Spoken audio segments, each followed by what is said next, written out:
La Iglesia de la Virgen de Tobed est l'un des meilleurs exemples d'église-forteresse du mudéjar aragonais. Elle fait partie de l'ensemble des monuments mudéjars déclarés Patrimonio mondial en 2001.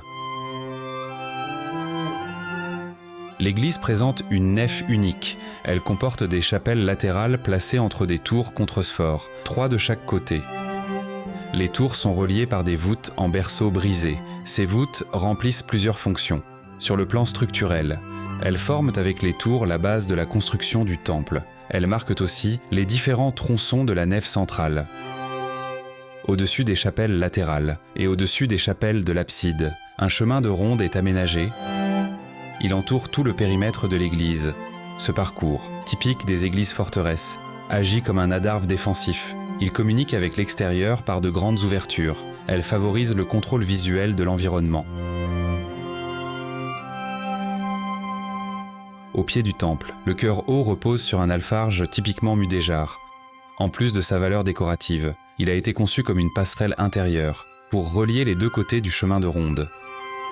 Le chœur et la charpente occupent toute la largeur de la nef. Au centre du chœur se trouve l'orgue baroque, construit par Martin Irissard dans la première moitié du XVIIIe siècle. Le chevet présente une triple chapelle. Au-dessus, 2 fenêtres s'ouvrent. Elles montrent une délicate décoration mudéjar. Sur l'une d'elles apparaît la signature de Mahoma Kalaori, un maître d'œuvre mudéjar très reconnu du XIVe siècle, auteur de la première phase de construction du temple. La chapelle majeure a été transformée au XVIe siècle. Claustra a été ajouté, les yeserias ont été réalisés et la reja a été posée. Elle ferme l'espace.